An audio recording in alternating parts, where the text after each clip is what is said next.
Hace justo 10 años todo el mundo del fútbol se quedaba boquiabierto por la conclusión del cuento de hadas del Leicester de Claudio Ranieri, que ganaba la Premier cuando el año anterior había sufrido para salvarse.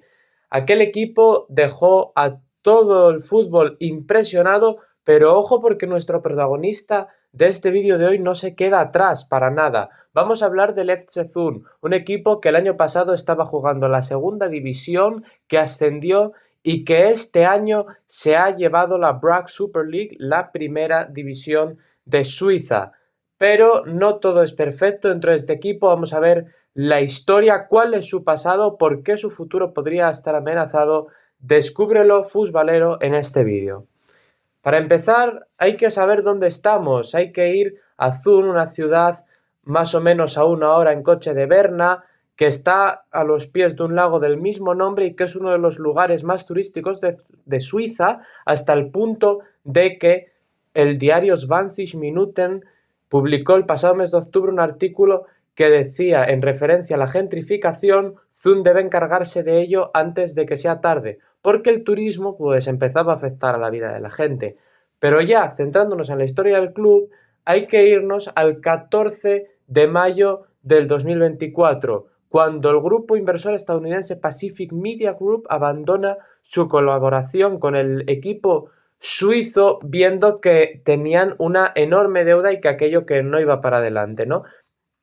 La deuda en cuestión era de 800.000 francos y se necesitaba alguien que apareciese para pagar ese dineral. Y aquí aparece el que probablemente es el gran protagonista de la historia de este Märchen, de este cuento a las orillas del Zunasee, que es Beth Farney, que es, de acuerdo a toda la prensa, el gran salvador del equipo, porque aporta ya de entrada esos 800.000 francos que se necesitaban y luego también invierte otros 2 millones, que es un dinerillo que no está nada mal si hablamos de una liga que no es muy grande, como la Suiza. Farney en ese momento pues era un hombre de 56 años, ahora ya pues tiene 58, claro, hay que saber sumar, ¿no? Un poco.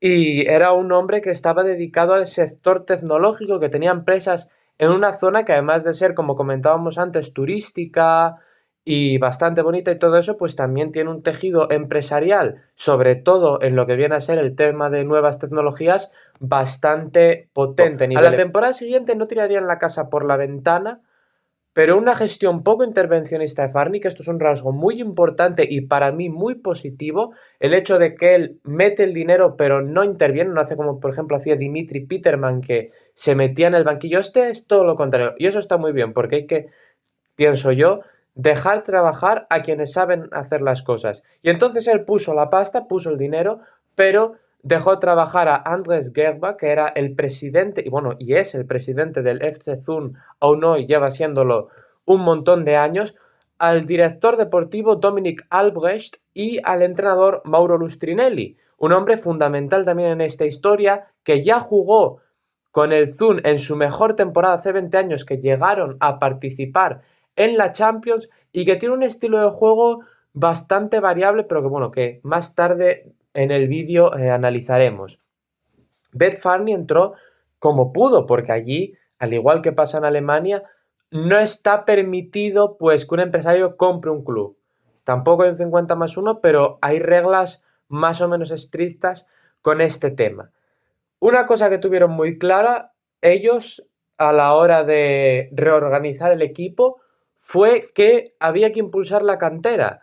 Y ahora mismo lo que tienen es un equipo con una media edad de 25 años, que está muy bien, y que al final pues consiguió un ascenso muy, muy claro, con mucho dominio durante toda la temporada, consiguiendo al final 72 puntos, que están bastante bien, además tras una segunda vuelta perfecta, con un juego muy bueno también. Todo eso lo comentaré enseguida, me aferro a la cronología de los hechos.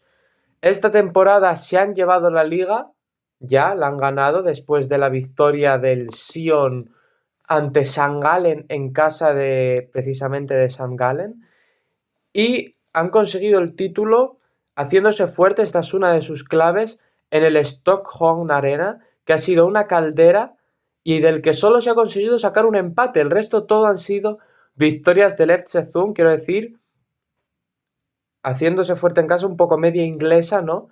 Ganando en casa, luego alguna derrota han tenido, como mismamente ayer cuando estoy grabando este vídeo en Basilea, que pierden 2-1, es verdad que con 10, es verdad que no fue el mejor partido, pero bueno, lo importante es que se hicieron fuertes en casa, que esto les dio muchísimo en la carrera por el título.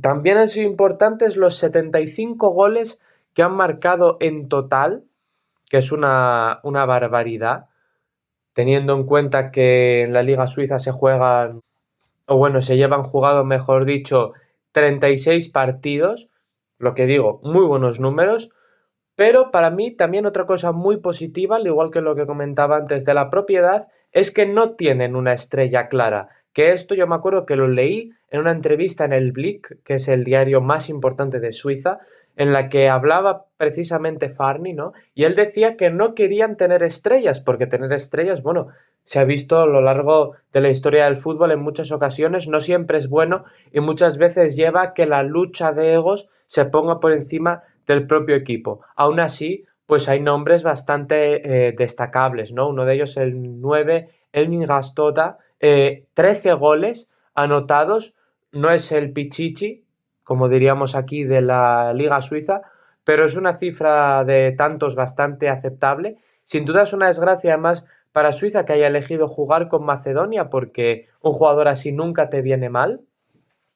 Y luego también, aparte de estos 13 goles, pues hay que hablar de dos jugadores, dos vértebras del equipo, como son Christopher Iballi y sobre todo Leonardo Bertome, que es el capitán y que ejerce un liderazgo que recuerda pues a gente como Carles Puyol en el vestuario del Barça, ¿no? Pues en el Zun, a sus 32 años, es sin duda alguna el baluarte fundamental de ese equipo, por así decirlo. Aún así, lo más importante, aparte de individualidades que, como decía antes, no es algo que le interese especialmente a la directiva, es su juego defensivo.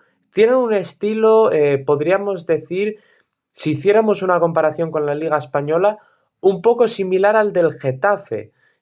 Los datos no engañan, ¿no? Los datos nos dicen que son el equipo con más faltas de la liga y a pesar de que la mayoría son faltas tácticas, porque son faltas de estas típicas que se hacen en el centro del campo al inicio de un contraataque, pues es un estilo que no acaba de gustar y yo lo entiendo perfectamente, porque al final, pues eso de parar el juego constantemente acaba haciendo un poco que el espectador se desenganche.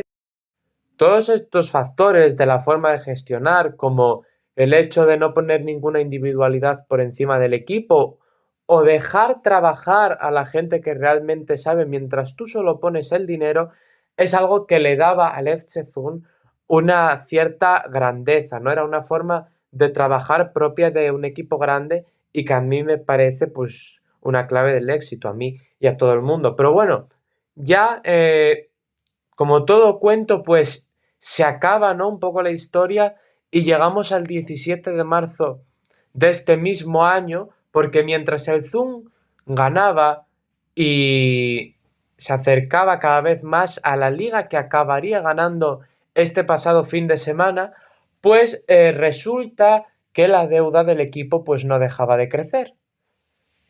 Y entonces el dueño dice, yo doy un paso al lado, y entonces Beth Farney abandona el organigrama del equipo y aunque se mantiene porque ahí sigue en funciones de administración, realmente ya no está al mando como estaba hasta ahora. El problema que había, en primer lugar, no tienen un gran inversor, porque Beth Fanny estaba allí, pero se necesitaba a un otro inversor importante que pudiera darle más empaque a nivel económico al equipo. Y luego, muy en la línea de esto, la ausencia de sponsors. Ellos necesitan un sponsor grande, igual que el Basel, por ejemplo, tiene a Bitpanda, pues ellos querían también tener un sponsor importante. Digamos, a las deudas que ya tenían se les sumó también una con la cooperativa que gestiona su propio estadio, que les dio un préstamo de 4 millones y que, claro, lógicamente, pues van a tener que devolver. Entonces, vamos a ver cómo acaba esta historia porque, claro, la economía del club no engaña, ¿no? Y si las finanzas no van bien, pues por muy positivos que sean los resultados que se consigan en el campo, pues al final, luego a la hora de la verdad, no se va a poder hacer gran cosa o se caerá el tema. Bueno, lo hemos visto en muchas ocasiones, pero esperemos que el Zoom no sea así o que no pase pues como con el Leicester, ¿no? Con el que lo comparábamos antes y que ahora pues está ya descendido a la League One justo en el año en el que se cumple una década de aquella liga.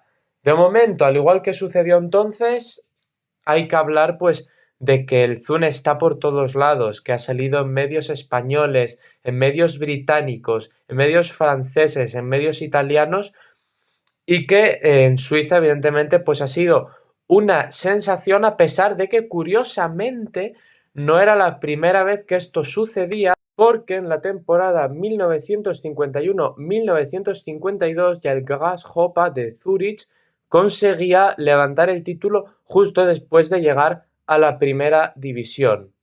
El FC Thun se proclamó ayer campeón de la BRAC Super League cerrando su cuento de hadas después de la victoria del Sion ante St. Gallen en el estadio del equipo verde, como comentaba antes, y celebrará el título en los próximos días recibiéndolo en su próximo partido en casa, que será el jueves 14 de mayo a las 4:30 contra el Young Boys. Podría haberlo ganado frente al vigente campeón, pero al final, bueno, vigente campeón hasta este fin de semana, claro, que era el FC Basel, pero al final, pues decidió esperar y ayer en el sofá se llevó el primer campeonato de su historia.